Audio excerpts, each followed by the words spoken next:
MS Dhoni की तरफ batting करना होगा, माई भाई की तरफ, यानी माई भाई की तरफ आपको पढ़ना होगा कि आपको लास्ट में आ रहे हैं और 16 गेंद में 37 रन उड़ाकर चले जा रहे हैं। किसी भी एग्जाम का प्रिपरेशन है वो हमारा एक मैराथन होता है, वो एक लंबा रेस होता है, कोई 100 मीटर का स्प्रिंट नहीं होता है, कोई माई का लाल नहीं है जो आपको आपके बोर्ड्स में 98% लाने से रोक सकता है। 98% नंबर और तुम्हारे बीच में सिर्फ एक इंसान है और वो हो तुम खुद। तो किसी भी बोर्ड के लिए सबसे इंपॉर्टेंट क्या होता है? एनसीईआरटी। तो एनसीईआरटी तो आपको पढ़ना ही पढ़ना है, नहीं है कि आप एक ही चैप्टर का तो इशारा कर लिए लेकिन अगले चैप्टर का हमने कुछ नहीं किया। हमें फालतू का लोड लेके तो कुछ हुआ नहीं, चिल मारो, मौज करो और अपनी पढ़ाई पे भी फोकस करो। डेली मैथ्स में 10 सवाल कर रहे हो, 10 क्वेश्चन आप पर डे कर रहे हो, तो इसको आप अपने 300 डे तक करो, तो इस तरह आप 3000 सवाल कर लोगे। Hello and welcome back to the आप सबके फेवरेट यूट्यूब चैनल। मेरा नाम है प्रकाश। मैं आज आप सबके लिए एक बहुत ही इंपॉर्टेंट वीडियो लेकर आया हूं, जिसको देखना आप सारे 10th क्लास के स्टूडेंट्स के लिए बहुत इंपॉर्टेंट है, जो अभी क्लास 9 से 10th में मूव ऑन किए हैं आपके 10th का पढ़ाई शुरू करने से पहले। तो इस वीडियो में मैं जो भी चीज आपको बताऊंगा उसको आप अपने बड़े भाई का एडवाइस मानकर एकदम पत्थर की लकीर की तरह आप उसको फॉलो कर लेना। जैसे लक्ष्मण रेखा था ना, कि जैसे लक्ष्मण जी ने उस रेखा को खींच दिया था और सीता माता को क्या कहा था कि मैया आप इस रेखा के अंदर रहना, ठीक है। सेम उसी तरह मैं आपको जो आज बताने जा रहा हूं आप उसको एकदम पत्थर की लकीर की तरह फॉलो करना। तो मैं गारंटी लेता हूं कि दुनिया में कोई ऐसा शक्ति नहीं है, कोई माई का लाल नहीं है जो आपको आपके बोर्ड्स में 98% लाने से रोक सकता है। तो ये स्ट्रेटजी कृपया करके वही स्टूडेंट्स देखेंगे जिनमें फाइट बैक करने का हिम्मत हो, जो कुछ कर सकते हैं, जो बैठकर मैं जो बता रहा हूं उसको फॉलो कर सकते हैं, प्लीज वही देखें। जिनसे ये ना होगा उनके लिए तो फिर ये वीडियो बेकार है। वो देखेंगे कर कुछ नहीं पाएंगे और फिर उनका 98% नहीं आएगा और फिर वो क्या कहते हैं कि अरे जो मुझे बताया था उसमें खराबी था, ये वो। देखो जो बता रहा है उसमें खराबी नहीं है, खराबी कहीं ना कहीं हमें होता है। जो भी चीज हम सीखते हैं ना उसको अप्लाई नहीं कर पाते, तो सीखो और उसको अप्लाई करो, ऑटोमेटिक आपका बहुत ही अच्छा रिजल्ट आने वाला है। तो मैं जो भी चीज इस वीडियो में बताऊंगा आप उसको ध्यान से सुनना और अपने पेपर पर पेन और पेपर लेकर बैठो, उसको नोट डाउन कर लेना और उन सारी चीजों को क्या करना है आपको अपने इन साल भर का जो मैराथन है उसमें आपको क्या करना है, एज इट इज फॉलो करना है। कुछ भी चेंज करने की जरूरत नहीं है, मिल सकता है 98% नंबर और तुम्हारे बीच में सिर्फ एक इंसान है और वो हो तुम खुद। तो बच्चे सबसे पहला चीज हमें अभी क्या होगा, जब आपका क्लास 10 शुरू होगा उस समय क्या होगा, हमारा स्कूल भी होगा और कोचिंग भी होगा। तो हमारे पास क्या है, स्कूल में हम 6 से 7 घंटे रह रहे होंगे, फिर हम कोचिंग कहीं जाएंगे तो 2 से 3 घंटे। तो हमारे पास जो टाइम सेल्फ स्टडी के लिए बचेगा वो 2 से 3 घंटे से ज्यादा हमारे पास सेल्फ स्टडी के लिए टाइम नहीं बचेगा। तो जो आपके पास सेल्फ स्टडी के लिए टाइम बचेगा ना उसमें आपको MS धोनी की तरफ बैटिंग करना होगा, माई भाई की तरफ, यानी माई भाई की तरफ आपको पढ़ना होगा कि आपको लास्ट में आ रहे हैं और 16 गेंद में 37 रन उड़ाकर चले जा रहे हैं। तो उस समय आपको कम ड्यूरेशन में ज्यादा से ज्यादा आपका पढ़ाई हो इस तरीका से आपको पढ़ना है। तो कम पढ़ना है लेकिन आउटकम हमारा क्या होना चाहिए, ज्यादा होना चाहिए। और इसके चक्कर में ये नहीं कि हम अपना इफिशियंसी खराब कर लेंगे, हम कुछ गलत सलत पढ़ रहे हैं, मतलब जल्दी के चक्कर में क्वेश्चन गलत बना रहे हैं, ऐसा नहीं। हमें क्या करना है, एकदम क्लीन शॉट खेलना है कि शॉट ऐसा खेले कि कवर के ऊपर से छक्का भी चला जाए और फील्डर को कोई मौका भी ना मिले। तो हमें सेम उसी तरह पढ़ना है कि हम पढ़ भी लें और हमारा क्वेश्चन भी गलत कम हो, कम ड्यूरेशन में आउटकम ज्यादा, क्योंकि हमारे पास टाइम क्या होगा, लिमिटेड होगा। अब सेकंड चीज है, जब हम पढ़ रहे होंगे तो पढ़ने के लिए हम क्या होगा, स्कूल में हम पढ़ रहे होंगे, फिर हम कुछ कोचिंग में जाके पढ़ रहे होंगे, तो पढ़ तो लेते हैं हम, लेकिन जो आज आप पढ़ रहे हो ना बाबू, वो सिर्फ आपको कल, जब आज से आपका एग्जाम तो साल बर्बाद होगा, तो उस समय आपको सिर्फ 20 to 25% आज का पढ़ा हुआ आपको याद होगा, बाकी आप तो 75 to 80% आप भूल चुके होंगे। तो उसको आप कहां से याद करोगे, क्योंकि डेली तो आपको फिर टीचर कोई पढ़ाएगा नहीं। तो फिर उस समय जो हमारा सबसे इंपॉर्टेंट रोल प्ले करता है वो होता है हमारा क्लास नोट्स। क्लास नोट्स क्या करता है बच्चा, हमें हेल्प करता है कि जो चीज हम भूल चुके होते हैं वो हम क्या करते हैं, क्लास नोट्स में जाते हैं, क्योंकि वहां तो हमने लिख रखा होता है और उसको एक बार हम देखते हैं तो फिर सारी चीजें क्या होती हैं, हमें याद हो जाती हैं। तो क्लास नोट्स इसीलिए हमें अपने हिसाब से बनाना है, किसी दूसरे के हिसाब से नहीं। इस पे मैं जरूर आप लोगों के लिए एक वीडियो लाऊंगा कि how to make class notes, इसलिए आप चैनल को पक्का सब्सक्राइब कर देना ताकि जब भी मैं वो वीडियो लाऊं आप तक नोटिफिकेशन पहुंच जाए। तो इसलिए हमारा क्लास नोट्स का इंपॉर्टेंस है। और थोड़ा सा मैं अभी भी बता देता हूं, जब भी आप क्लास नोट्स बनाओ तो क्या करना, क्लास नोट्स को कंसाइज बनाना, अच्छा बनाना और उसमें कॉन्सेप्ट्स भी लिखना, और साथ के साथ है ना नोट्स वगैरह डाल के इस तरह नोट डाल के जो भी आपको कुछ इंपॉर्टेंट बात लगे जो टीचर पढ़ा रहे हैं उसको भी नोट डाउन आप क्लास नोट्स में कर लेना, ताकि जब भी आप आगे पढ़ो तो आपको उन सब चीजों से क्या हो, हेल्प हो।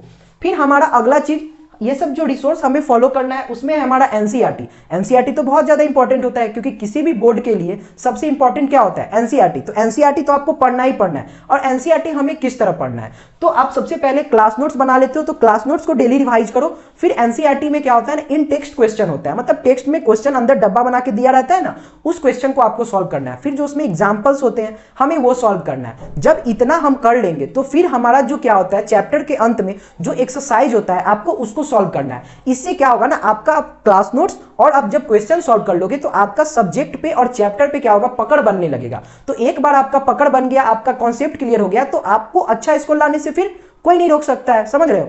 फिर उसके बाद हमारा क्या है कि साइड बुक। अब बच्चे पूछते हैं कि क्या हमें साइड बुक भी फॉलो करना चाहिए। तो देख बच्चे, सबसे पहले क्या है कि अगर इतना चीज तुम फॉलो कर लेते हो, इन सब चीजों के बावजूद भी तुम्हारे पास टाइम बचता है, तो तुम कोई भी साइड बुक प्रेफर कर सकते हो। मेरे हिसाब से मॉडर्न एबीसी करके जो एक बुक है वो बहुत अच्छा बुक है। उसमें उन्होंने थ्योरी भी बहुत कंसाइज वे में दे रखा है और वहां पर जो एग्जांपल और एक्सरसाइज भी है वो भी बहुत अच्छा है। आपके बोर्ड लेवल को पूरा का पूरा वो टच करता है और थोड़ा सा ऊपर है, इससे आपका बोर्ड का तैयारी उस बुक के थ्रू बहुत ज्यादा अच्छा से हो जाएगा। फिर तो इसी तरह आप जब साइड बुक आप लगा सकते हो अगर आपके पास टाइम बचता है तो।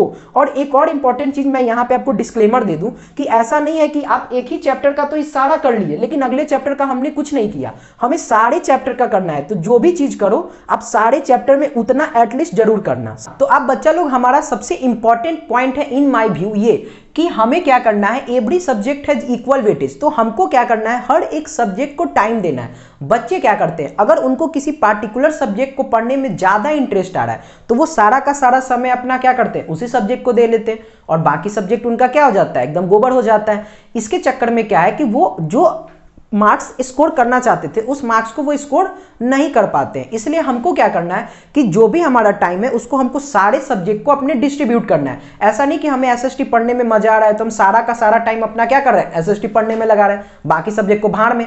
तो भैया भाड़ में जाओगे तो फिर तुम्हारा मार्क्स भी भाड़ में चला जाएगा। इसलिए क्या करना है, हमें सारे सब्जेक्ट को इक्वल टाइम देना है। अब मान लो देखो कुछ सब्जेक्ट ऐसे होते हैं जिसे हम कम टाइम में भी ज्यादा रिजल्ट निकाल सकते हैं, तो ऐसा नहीं कि उसको इक्वल टाइम देना है, समझे।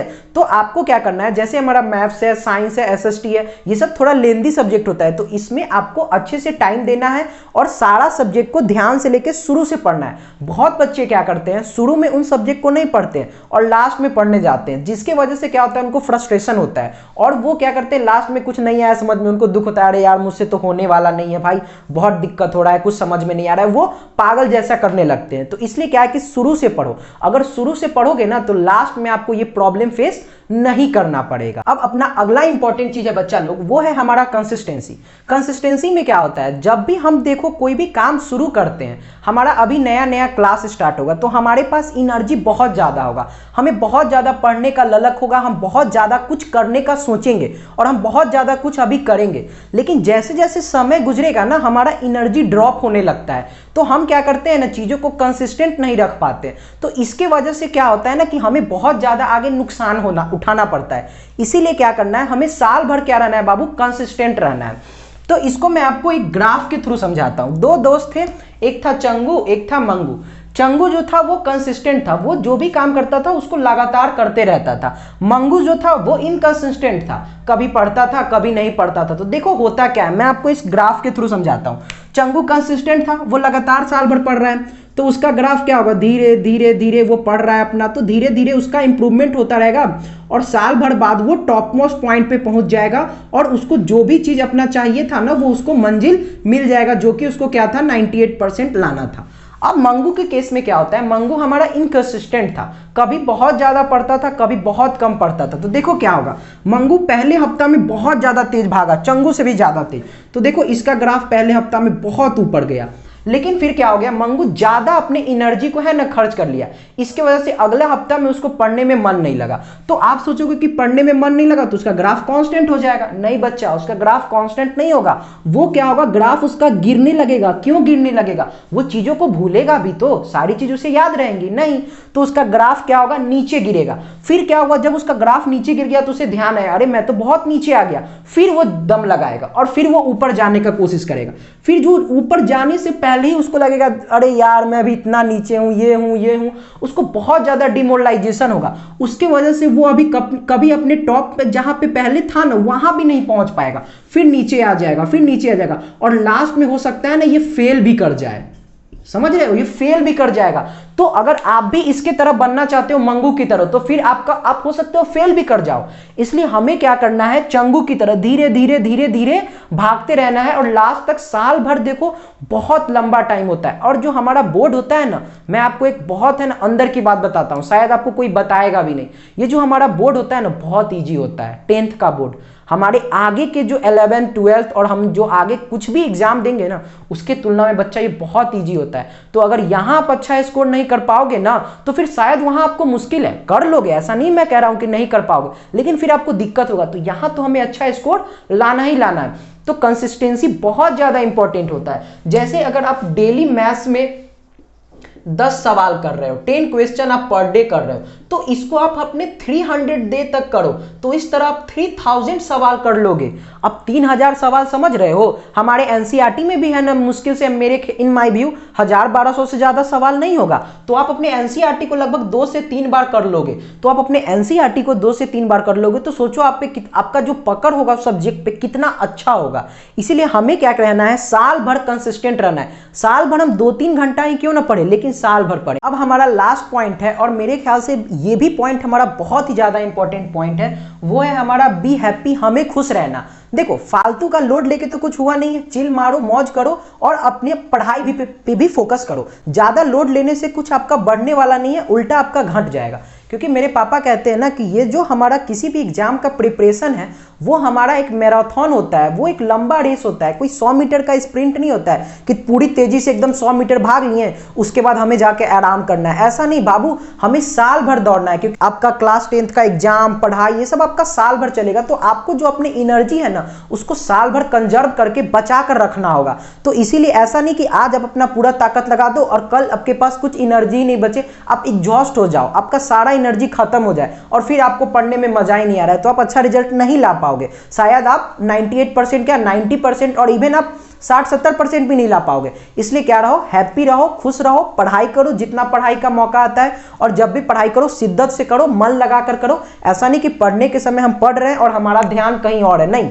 जब भी हम जो काम कर रहे हैं, हमारा पूरा फोकस उस काम पर होना चाहिए। ऑटोमेटिक आपका रिजल्ट और आउटकम आपको अच्छा मिलने वाला है। तो खुश रहो और स्वस्थ रहो और अच्छे से खाओ पियो, मौज करो और पढ़ाई भी करो। इसी के साथ मैं आप इस वीडियो को समाप्त करता हूं। आशा करता हूं आपको ये वीडियो बहुत अच्छा लगा होगा। अच्छा लगा है तो दबाकर लाइक करो, अपने दोस्तों के साथ शेयर करो, और नए हो तो चैनल पे सब्सक्राइब भी करो। और मैं अब सिर्फ आप लोगों के लिए ऐसा स्ट्रेटजी वीडियो, क्या करना है क्या नहीं करना, यही नहीं, मैं अब आप लोगों को पूरा का पूरा सिलेबस भी पढ़ाने जा रहा हूँ। तो हमारे इस चैनल पर आपको जो भी आपका साइंस और मैथ्स है उससे रिलेटेड कंटेंट भी आएगा, तो आप इसलिए सब्सक्राइब कर लो। और आपको अगर हमारे चैनल पर रहोगे तो शायद किसी और चैनल पर आपको जाने का कोई जरूरत नहीं पड़ेगा। मैं साल भर आपके लिए कुछ ना कुछ नया कंटेंट लाता रहूंगा, कुछ इंटरटेनमेंट का भी कंटेंट लाऊंगा, ताकि आपको पढ़ाई के साथ साथ कुछ नया जानने को भी मिले। तो थैंक यू सो मच, फिर मिलते हैं अगले वीडियो में।